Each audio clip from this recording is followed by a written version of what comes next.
say just the culmination of time that it took to get to that point. In 2019, these guys were 8th graders. They'd witnessed a 2-8 season that rolled right into COVID, so a lot of adversity to them.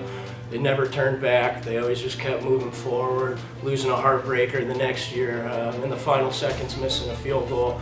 Then ultimately lose the first game of a season that was supposed to be pretty promising, but to again watch them stare adversity in the face and beat it back and keep going to ultimately beat the team that knocked us out to win. It's just a really magical, special season, a really special group of guys.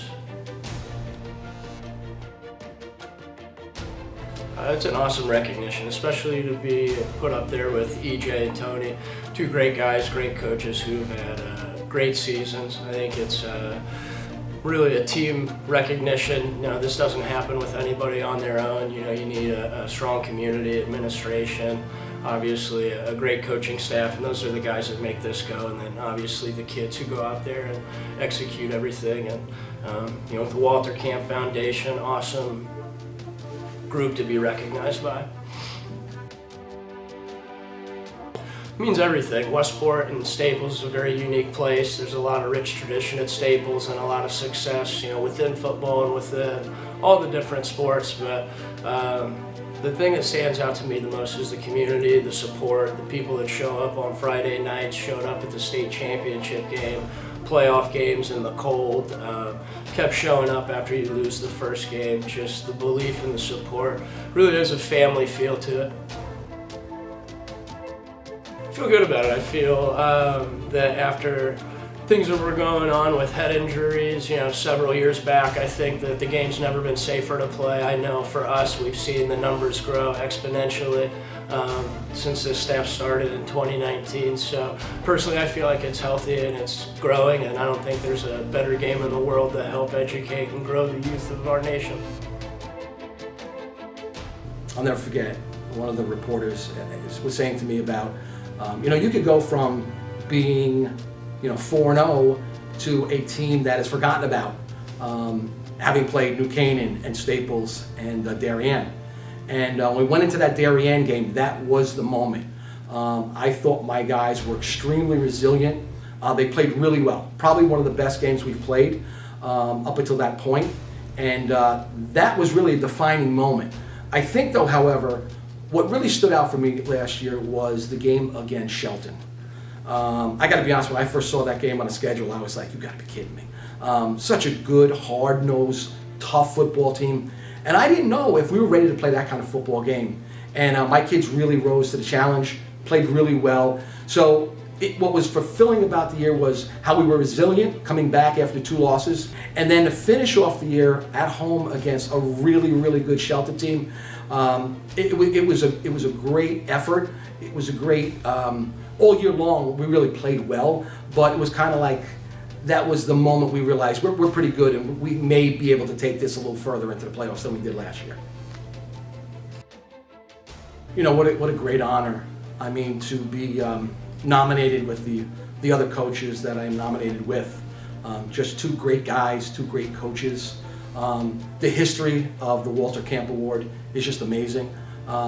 So when I was first told, it was awesome. Brought a big smile to my face. And I thought about coaches that coached me when I was in high school, and I tried to emulate those coaches to the best of my ability. And as I said, there's no other word but privilege and honor to be up for this award. What I think is really intriguing to me when I first got the job was like, how does this school with 1,400 kids compete against those bigger schools with 3,000, 2,800? And the answer is that we're just a tough, hard-nosed school when it comes to football and other sports. And I think really the kids they're smart and they're always willing to learn. And I think that is really imperative because I like to change things up week after week. I have to in the FCAC, right? But they are so good at not only learning whatever we're putting in for that week or that season, but they really execute it really well. The town, the community, it's been a great 6 years. I've thoroughly enjoyed it. I knew I would when I first got the job, but I love the kids, as every coach does. But sometimes we are able to compete when I'm not so sure if we can. And that's a testimony to the kids and, of course, my coaching staff.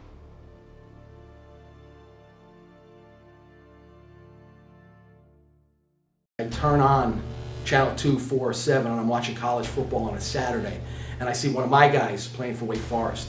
I see Drew Pine at Notre Dame. I see Darien kids playing at Michigan. I'm watching a combine the other night. I'm watching Jaden Sheardon. That's amazing. That just tells you how healthy, the state of football is in Connecticut. The Alliance, which has come about, I think has done a great job in trying to, level the playing field to the best of their ability. I know I usually play 3 Alliance games every year. And listen, nobody wants to win by 50, nobody wants to lose by 50. And yeah, you still may get a game or 2 like that. But I think what we're all trying to do to create that competitive balance is really excellent. And the last thing I'll say is that, I don't know of too many other states besides us that are doing the things that we are doing. We are trying to move forward. We're coming up with new ideas. We're going to play a New York, Connecticut football game, all-star game. Didn't work out, but we're always trying to do things, which is fantastic. And again, anything that's going to make it better for the student athlete, I'm all in on. And kudos to everyone who's trying to make decisions on making Connecticut football better, because I think we're really headed in the right direction, and we've already accomplished a whole heck of a lot.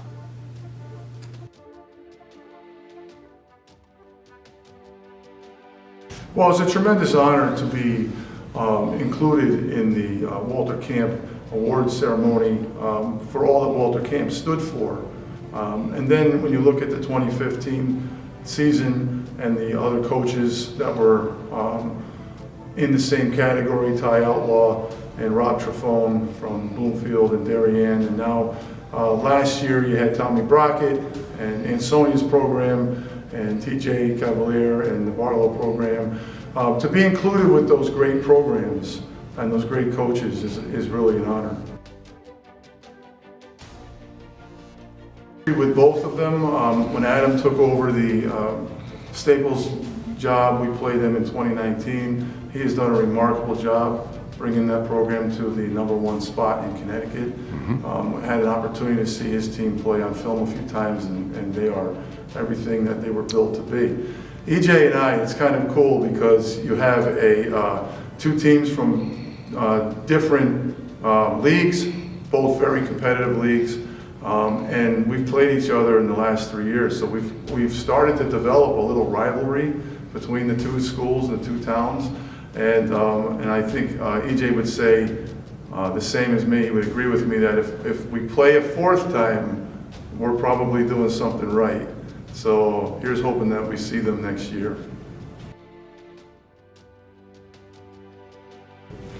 So the 23 team was led by a very strong senior class, and they were every bit as tough and every bit as committed as the team before. I just think that to have to go on the road the way we did in the playoffs and to play Fitch a second time, who was very, very well coached, then go up to Windsor where we had never won, and then have to play Wilton a 3rd time in the big stage was an accomplishment for our team and our senior class and our program to be able to win it again.